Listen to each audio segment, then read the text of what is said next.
I'm here today to talk about developing resilience through play.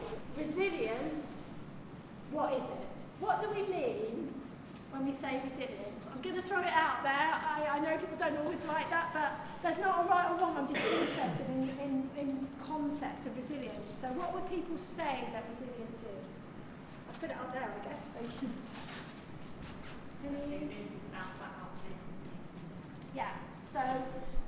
bouncing back, that's why I put lots of balls in the original picture. So it's about overcoming adversity and bouncing back to where you were or back to an even better place. So I'm sure that a lot of the children and a lot of the families you were working with are facing adversity every day. Adversity can be big or small. So resilience, this is what I was saying, I don't know if you can see that, but that says, Mum, can I have resilience and a bike for Christmas? Resilience has become this buzzword, and there's this thing that we all have to be resilient. We have to be resilient all the time. You're not doing a good enough job if you're not resilient. We cannot all be resilient all the time, nor can our kids, nor can the families you work with. But what we can do is give them strategies to help them become more resilient. In the past, people have thought that you have to have the adversity that you overcome and bounce back from in order to be resilient. Fletcher and Sarkar say, well, actually, we know, there's lots of studies that have been done about resilient people. We know the kind of skills that they have. We know the things they use. So actually, you can promote resilience by the things that you do with the young people that you work with. So that's the basis that I'm kind of working on today, that although resilience develops as you overcome adversity, we can also give kids a toolbox, almost. We can also provide them with some of the qualities that research has shown help people to be more resilient. And my argument, because I am passionate about play, is that a lot of that can be done through play, through a lot of the things that you do every day. And I think once we've talked it through, you'll probably realise that quite a lot of it is what you are doing already. So another really important thing when we're looking at resilience in children is that concept of success experiences. We tell our kids while they're playing that what they've done is incredible, that what they're doing is creative, that we're proud of it. They will carry on being creative. That is how much we can influence what happens to our children. So Carol Dweck talks about the fact, so growth mindset is about exactly that, about getting our children to understand that anything is possible. And what she talks about is not praising the outcome, not praising how well children do something, but praising the effort they put into it. So it doesn't matter, process over product, doesn't matter what it looks like in the end. What's amazing is how hard they tried, and the results from all the research she's done, it showed that children who were praised for doing really well in a test, like they got quite good marks, they were praised for it, didn't do as well the next time round as children who were just praised for the effort. What happened was children who were praised for what it looked like in the end, oh look, that's a fantastic house that you've drawn, I really like that it's got doors and windows in the right place. When they were praised for what it looked like, they weren't prepared to take on new challenges because they were scared that they wouldn't do as well the next time.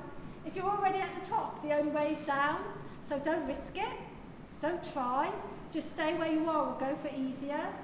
Whereas children who were praised for, wow, you worked so hard at that, I'm so proud with how well you did, look what you've made in your tower with loads and loads of blocks, it's incredible. They actually tried the harder test.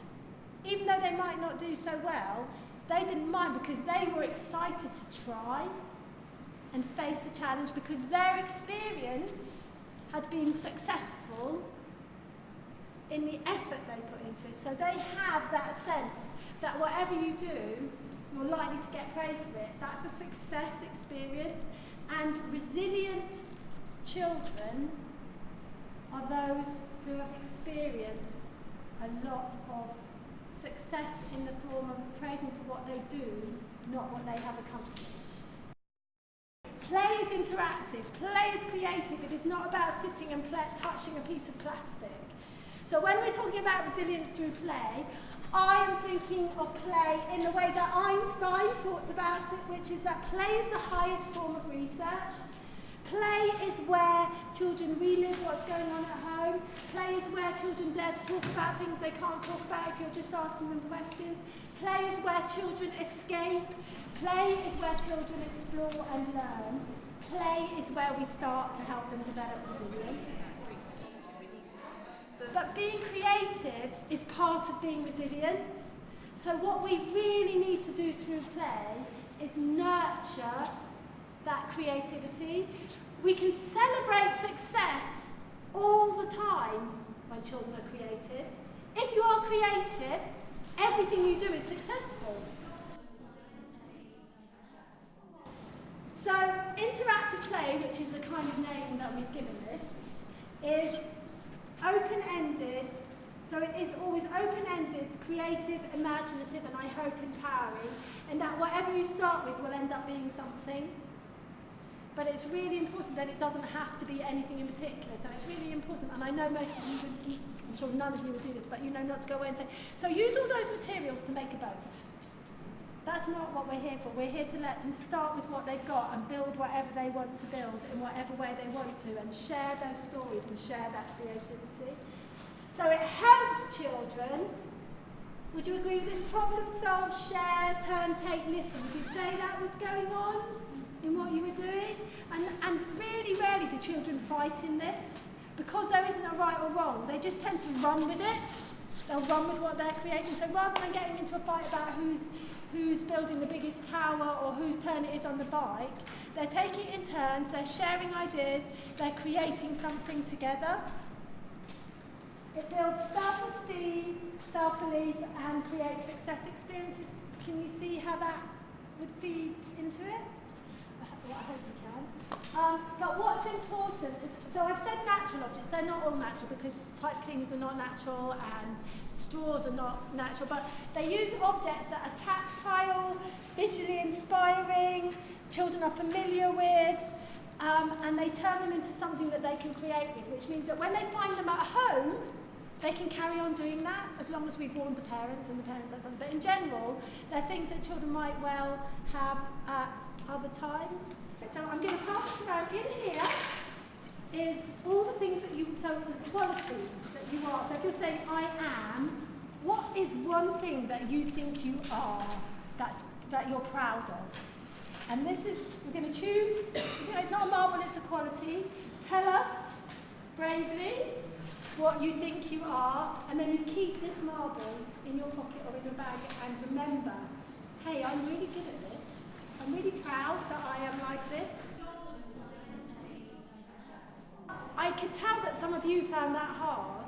Our children find it so especially those children who have that low self-esteem, who are from those vulnerable families, they find it so hard to realise what they are good at. So for me, with kids, I always start with that I am, and I always have given this thing so they remember it. And when they're having a bad day, I can say, well, remember, what did you say when you held that marble? And you can really help take them back. And that is sometimes we need to go right back there and start with, yeah, this is what you are. You're an amazing person, and we're going to help that part of you grow. And if we do that, then hopefully, through play, we can develop resilience in our children. And I am so grateful for you all that you stayed till 6 o'clock when you've had such a long day. Thank you so much.